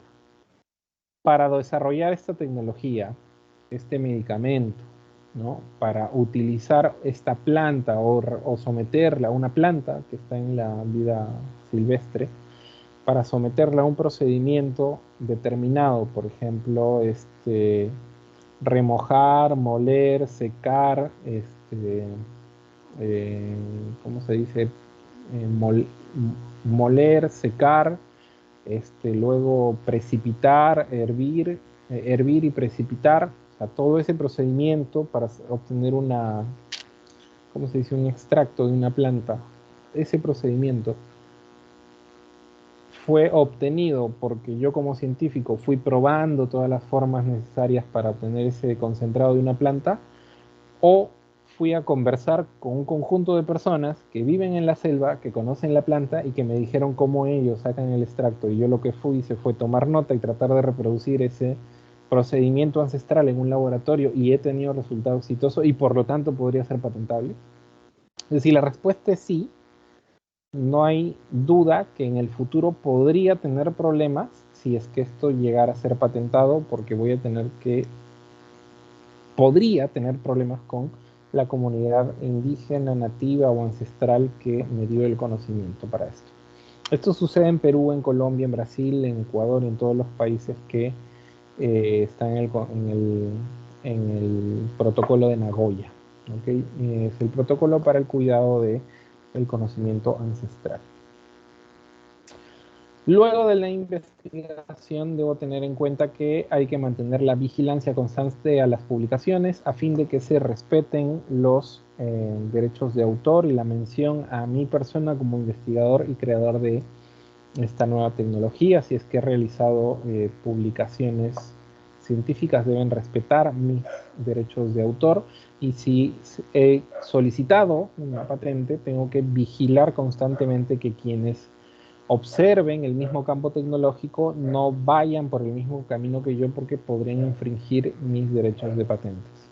En el caso que no haya realizado la presentación de una patente, debo mantener la confidencialidad de los primeros resultados, porque si los divulgo puedo perder novedad para el registro, y al perder la novedad para el registro, cualquier patente que intente va a ser rechazada, porque hice una divulgación de un paper, hice una divulgación en un congreso, esta fue registrada y puede ser encontrada por el examinador para rechazar mi propuesta. Como producto final se tienen muchas estrategias, y si son varias etapas hay que identificar la materia protegible en cada una de las etapas. O sea, el proyecto no va a ser patentable ni al principio, ni al final, ni en intermedio. Va a ser patentable cuando la institución o el investigador diga: este resultado es útil para la patentabilidad y es un resultado intermedio o final o preliminar. En etapas preliminares se pueden patentar procedimientos más allá de resultados o resultados de rango amplio, y esto puede hacer que nosotros tengamos varias patentes de manera gradual. ¿Y cuál es la más útil? La última, porque es la que está más asociada al producto final. Siempre hay que buscar asesoría para definir estrategias de patentamiento a través de un centro de apoyo a la tecnología y la innovación en las universidades. Probablemente su universidad tenga uno. Hay que definir la participación de inventores en la invención, es decir, cuál es el rol de cada uno de ellos, en la medida que esto no genere conflicto futuro para las regalías del mismo, y esto pues desagregarse del contrato de investigación que hayan firmado con la universidad o entre ellos. Hay que formar convenios con otras universidades, participación de convocatorias de financiamiento por Concitec, ahora es en vez de Fondesit, Prociencia. Así que hay que estar atentos a traer más dinero para poder lograr alcanzar el objetivo de la investigación o lograr transferirlo. Se puede obtener asesoría gratuita para la redacción y la viabilidad de patentes en Indecopi a través del Programa Nacional de Patentes, dependiendo del año y de la versión en la que estemos. Esto es posible. Y hay que acercarse con otras empresas, hay que presentar solicitudes de patentes PCT si amerita y si existe el presupuesto. Y sobre lo primero, el acercamiento a otras empresas va a depender mucho de la experiencia que tenga el equipo, o si dentro del equipo hay alguien capaz de tender puentes con empresas. Bien, eso sería todo. Al final he avanzado bastante rápido, pero todo esto está muy asociado a conocer cómo utilizar la información de patentes que está a nuestro alcance. Bien, muchas gracias, Cristian, muy amable, ha sido muy didáctico, muy claro, ha sido muy entretenida también la información que nos has compartido. No sé si tenemos algunas preguntas al expositor por parte de nuestra audiencia. A ver, no sé, Cristian, Cristian Terán, creo que tiene una pregunta en el chat. No sé si lo logras leer, Cristian. Estás con el micrófono apagado, Cristian. Sí, estaba leyendo la pregunta, dice, cuando realizo una búsqueda en el sistema de Indecopi me salen algunos expedientes que son reservados. ¿Por qué? Ya no hay forma de visualizarlos. Lo comento porque me gustaría visualizar el estado de una patente cuyo trámite fue realizado por la Universidad. Gracias. Bueno, entonces vamos a ver a qué se refiere, ¿no? A ver, ventana. Aquí está Portal SAE. Tú aquí colocaste privada del norte, ¿no? Universidad privada del norte, ¿no? Que es un buen ejemplo porque sé que tiene bastantes solicitudes de patentes en trámite. Lo que estoy haciendo es hacer lo que dice Cristian, ¿no? En la base de datos del Indecopi, Portal SAE, es buscar una patente, ¿no? ¿Qué es lo que hice? Este es el buscador. Aquí está donde dice solicitante, que es donde yo estimo que debe decir Universidad Privada del Norte, y me sale esto, ¿no? Ya. ¿Qué es lo que dice Cristian? Cristian le dice a Cristian, he visto solicitudes de patentes como este modelo de utilidad 2268-2021, que es un accesorio de agarre deslizable para herramientas manuales pesadas. Tengo aquí arriba quiero bajar esto, bueno, no puedo verlo. Ya, entonces, ¿qué es lo que yo puedo hacer con este expediente? Puedo consultarlo. Vamos por el primer paso, que es, ¿qué es lo que me dice un expediente, ¿no? Un expediente en la base de datos de Perú, le hago clic en el enlace y me dice esto. ¿Cuándo se presentó? ¿Cuándo se tramitó? ¿Dónde se presentó? Me da un grafiquito. Bueno, si yo le hago clic no lo van a ver, salvo que haya compartido toda mi pantalla. Voy a dejar de presentar y voy a presentar toda la ventana, escritorio. Y ahora sí creo que lo pueden ver, ¿no? Entonces ahí está un accesorio de agarre deslizable para herramientas manuales pesadas, ¿no? Claramente la herramienta manual pesada es un hacha y el elemento de agarre es un diseño a línea blanco y negro, indicativo de la forma del dispositivo, que tiene por lo menos 3 partes, ¿ok? Y dice, clasificación B25G110. Recuerdan que todo tiene que tener una clasificación. Para esta ha sido asignada la B25G110. Y importante, esto tiene una fecha de publicación. Por lo tanto, desde el 29 de marzo de 2022, este documento era accesible. ¿Ok? Y como es accesible, se ha publicado, y al estar publicado, puedo leerlo. Universidad privada, el conjunto de inventores, quién es su representante o quién realiza el trámite, no ha concluido, ni tiene fecha de conclusión, y su estado actual es que está en trámite. Y que veo que se admitió a trámite el 29 de diciembre, se concluyó en febrero el examen de forma en 2022. 29 de diciembre, ya, entonces el examen de forma tomó 2 meses más o menos. Ahí mismo la universidad solicitó un adelanto de publicación. El examinador tomó el pedido de adelanto en función a su rol de actividades, proyectó el resumen, se emitió la orden el 28 de marzo y el 29 se publicó.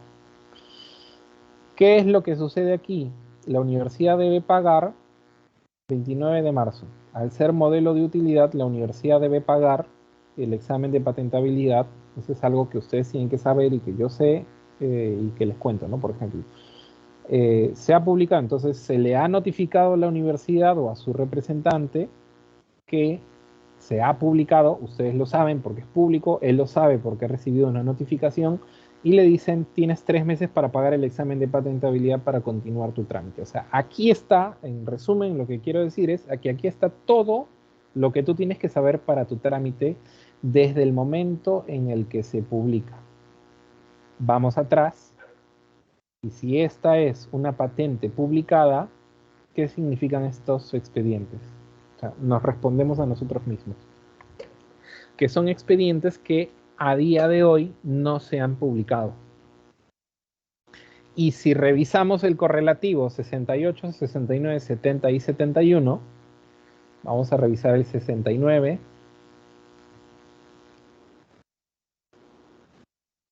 Buscar.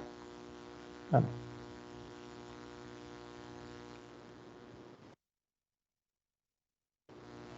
Aquí está el siguiente, ¿no? Universidad, aquí están el representante, etcétera, ¿no? Igualito. ¿Cuándo se publicó? Uno se publicó el 29 y el otro el 30 de marzo. Y cumple con más o menos la misma lógica. Publicado tal día, se realizó el examen de forma tal día y se publicó, se realizó el pedido de examen de adelanto el pedido de adelanto de publicación. Algo que tienen que tener en cuenta para analizar los otros dos casos es esto, que si no se realiza un pedido de adelanto de publicación, el expediente de modelo de utilidad, bueno, aquí no lo dice, pero es un modelo de utilidad, creo. Sí, era modelo de utilidad. El expediente modelo de utilidad queda en confidencial de acuerdo a las leyes y normas internacionales de patentes durante el plazo de 12 meses. Por lo tanto, su fecha de publicación sería el 29 de diciembre de 2022. Y antes de eso no se puede consultar. Vamos a los otros ejemplos.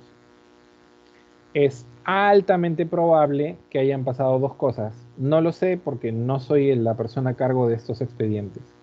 Que estos dos expedientes, el 70 y 71 que están aquí, o se presentó un pedido de adelanto de publicación y el examinador no ha hecho caso, hizo caso omiso, o lo ha programado todavía para publicarse de acuerdo a su carga de trabajo recién en estos meses, que estamos abril, recién, o sea, lo ha tomado y todavía no lo publica, lo va a publicar luego. O simplemente no se ha solicitado el acceso no se ha solicitado la publicación adelantada.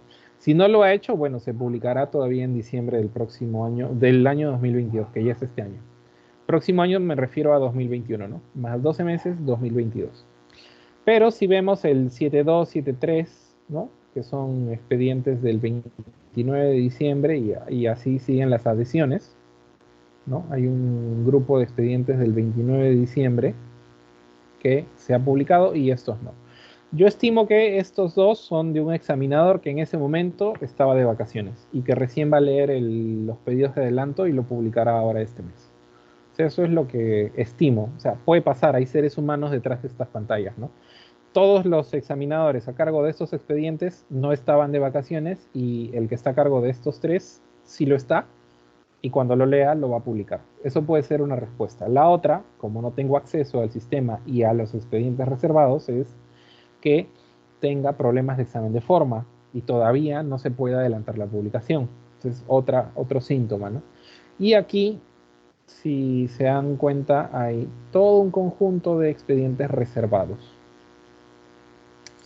Así que no es la regla que el expediente sea público. La regla es al contrario, lo normal es al contrario, que sea un expediente reservado y que se publique luego de 12 meses para modelos de utilidad, como es el caso de la mayoría. Aquí hay una patente de invención. En este caso, la publicación se realizaría en, si es 2292. Por el correlativo, también es del 29 de diciembre. Estimo, ojo, estimo que es del 29 de diciembre también. Y esta patente se publicaría, si es que no se solicita adelanto de publicación, en 2023. Un año y medio después de la presentación de la solicitud. Quiero recalcar algo. Adelantar publicación no está ni bien ni mal. Adelantar publicación sirve cuando uno tiene claro el horizonte de la patente cuando ésta se otorgue. Si es que no tengo intención de comercialización o si el proceso de comercialización ya se ha realizado, adelanto la publicación para obtener el registro más rápido. Pero si todavía no realizo proceso de internacionalización, proceso de comercialización o estoy en negociaciones de comercialización, no tiene sentido adelantar publicación, o sea, estratégicamente no es relevante. Por eso hay publicaciones que no se adelantan, publicaciones que sí se adelantan, y estas tienen que obedecer a alguna estrategia o alguna política de la universidad para realizarlas. O en Muy bien, general. Cristian. Muy bien, Sí, Cristian. Hay una intervención. Leonardo Benítez, hacía un rato que ya tenía levantada la manita. Leonardo, te cedemos la palabra. Hola, buenas tardes, Cristian. ¿Sí me escucha?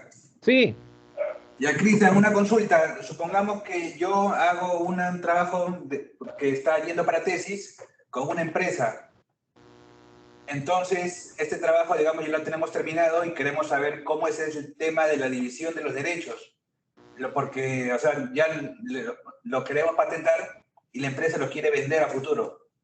¿Cómo sería en este caso? Normalmente la negociación de los derechos de futuros de propiedad intelectual es un acuerdo preliminar porque no existe el derecho de propiedad intelectual ni de regalías, ¿ok? Entonces lo que haces tú cuando como investigador, como universidad o como grupo que va a trabajar para una empresa como cualquier otro, es firmar un contrato preliminar sobre los futuros posibles, ¿no? Si el futuro posible es un producto patentable, que tenga éxito comercial, puedes predecir, digamos, la cantidad de ventas anuales o el valor unitario bruto, por ejemplo. O sea, este es un acuerdo preliminar nada más, que la empresa acepta y que ustedes aceptan a nivel preliminar para que se determinen determinados porcentajes de regalías sobre la comercialización de este producto durante un tiempo determinado, en una geografía determinada, puede ser en todo el mundo o en algún conjunto de países. Entonces, todos esos detalles se arreglan con la empresa antes de investigar.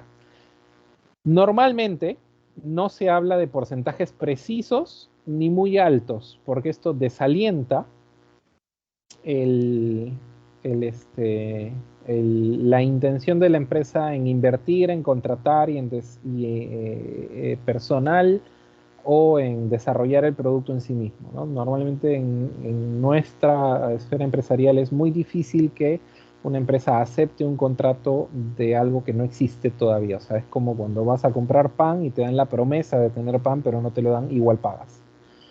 Entonces, vuelves cuando el pan esté caliente. Y si está frío, ¿no? Entonces ya pagó, ya invirtió, ya realizó el esfuerzo económico, ya puso la infraestructura, ya liberó cierto conocimiento o prestó cierta maquinaria.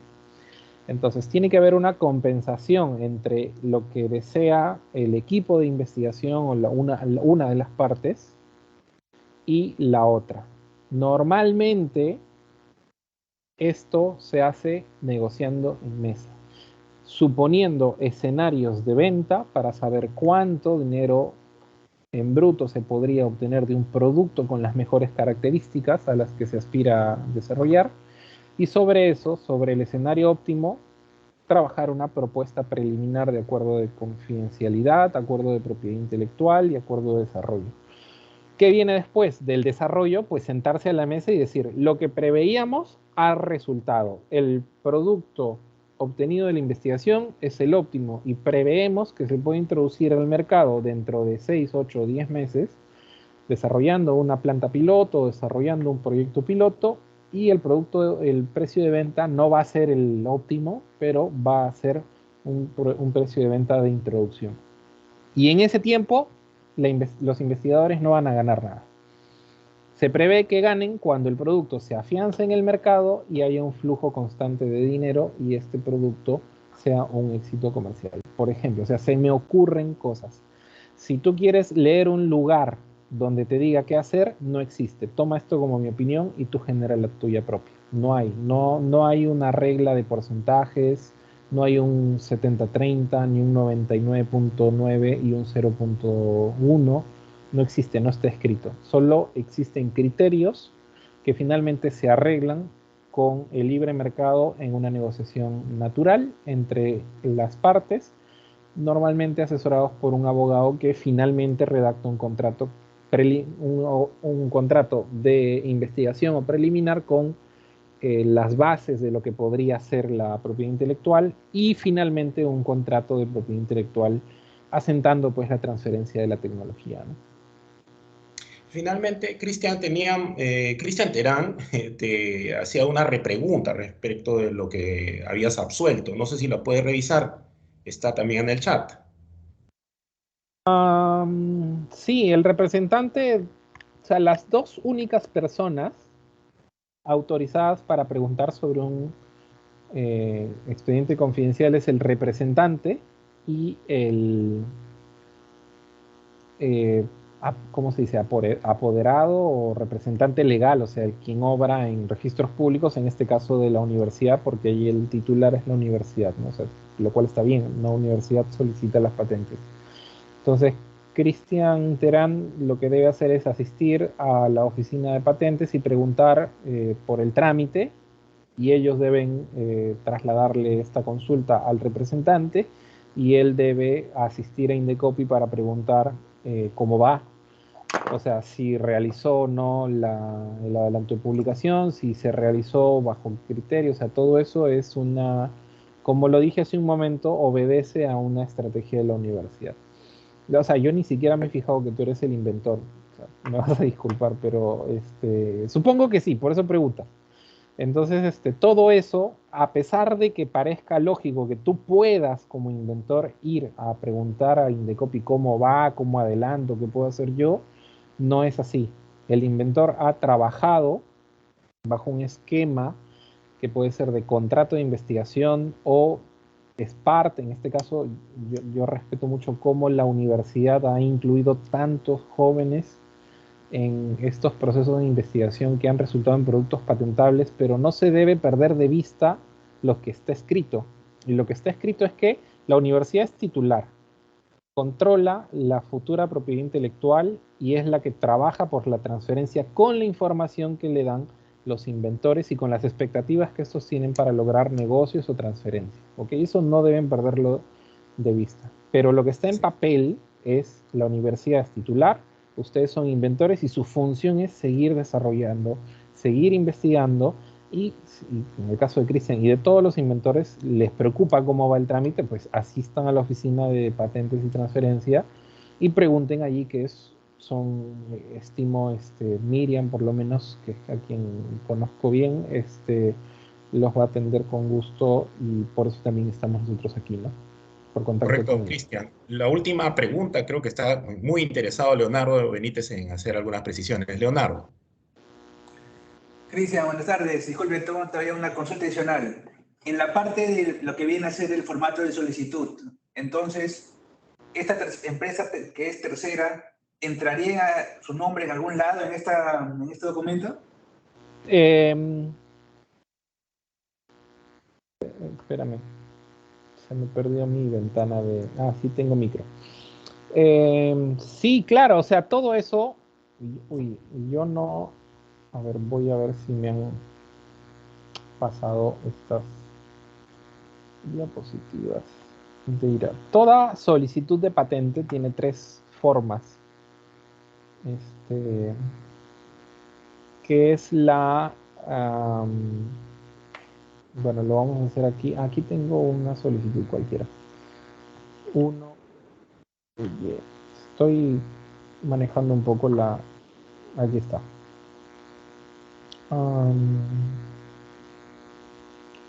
Aquí... Escritorio. Ya, aquí está esta ventana. Entonces, toda solicitud de patente, aquí se muestra en otro formato, pero toda solicitud de patente tiene tres personas. ¿Ok? Quien solicita, quien inventa y quien los representa. La relación entre el más simple es entre quien solicita y quien lo representa. ¿Ok? Quien solicita es el que va a tener los derechos de propiedad intelectual. ¿Okay? Quien va a ejercer el dominio de la tecnología y quien decide qué es lo que va a realizar con ella. En este caso es la universidad y detrás de la universidad hay personas, reglamentos, políticas y estrategias. Y quien lo representa a través de un poder simple es este señor, Bruno Melchor. ¿Ok? ¿Qué debe ser su abogado? No lo sé. Entonces, esa relación de representación es simple de entender. La que es un poco más complicada es la del inventor con el solicitante. Porque el único capaz de solicitar una patente en primera instancia es el creador. En este caso veo cuatro espacios. Pueden ser 5, 6, 7, 10. Y siempre son personas naturales porque solo a la persona natural se le irroga el derecho de presentar una patente porque solo los seres humanos o personas naturales tenemos la capacidad de crear. Entonces ellos en concurso, juntos o por separado, decidieron cederle sus derechos, perder el derecho de solicitar y cederlo a través de un documento notarial firmado adecuadamente por cada uno de ellos o todos en conjunto, un solo documento, hacia la universidad o hacia el solicitante. ¿Cómo voy a responder tu pregunta? En estos tres, la pregunta es, ¿qué es lo que te va a pedir la empresa? ¿Ser cosolicitante o poner a sus inventores dentro de la solicitud? Normalmente, lo que estoy observando en Perú es que las empresas sean cosolicitantes con los institutos de investigación y los CITES y los institutos tecnológicos y las universidades. ¿Por qué? Porque tiene sentido. Ponen una parte de la infraestructura, una parte del esfuerzo económico, ponen su esfuerzo financiero en algunos casos para obtener fondos de financiamiento y lo que quieren obtener es la seguridad jurídica de la propiedad de la tecnología. Por lo menos con la universidad. Por lo tanto sería 50-50. Ahora, ¿por qué ahora sí hablo de porcentajes? Porque si no se precisa en ningún lugar, para la ley, si hay dos personas solicitantes, o sea, dos empresas, o tres empresas, o cuatro empresas, o los cuatro inventores con cuatro empresas, o sea, serían 8 solicitantes, cada uno tendría una parte igualitaria de la propiedad de la tecnología, salvo pacto en contrario. ¿Cuál es el pacto en contrario? El acuerdo de propiedad intelectual que estábamos hablando hace un momento. Y normalmente las empresas buscan el acuerdo de propiedad intelectual porque es inconcebible tener que cederle el 50% de lo que gana a un inventor porque ellos son los que hacen el esfuerzo final de producir, comercializar, trasladar el dinero a una cuenta, hacer estados financieros o hacer contabilidad, pagar los gastos fijos, los costos variables de una empresa. Entonces, lo que es una regalía no equivale nunca jamás al 50% de la propiedad de una patente. Puede ser entre el 1 y el 6% o el 7% dependiendo del campo tecnológico, o a veces menos de 1, ¿no? Muy bien, Cristian, muy agradecidos. Creo que has satisfecho con ya demasía, ¿no? Toda la intención, ¿no? De esta exposición. Yo creo que la próxima semana también te vamos a tener presente, ¿no? Con charlas sobre identificación de materia patentable el día 21 de abril. Cristian, ¿no es cierto? Sí, si ustedes me invitan, sí. No, seguro que sí. Solo que atiendo allí mi calendario como viene, ¿no? Ya casi todo es automático. Nos mandan notificaciones donde tenemos que estar y ahí estamos. Aparecemos con Perfecto. todo, con lo más nuevo. Perfecto, muy agradecido. Estamos cerrando la sesión. Le agradecemos a Cristian Valdés la exposición realizada y estamos viéndonos el 21 de abril con el mismo Cristian en la exposición que le hemos indicado. Estamos cerrando la sesión de hoy, 13 de abril del 2022. Muy agradecido por vuestra participación y bueno, un muy buen fin de semana. Nos estamos viendo, Cristian. Buenas tardes con todos.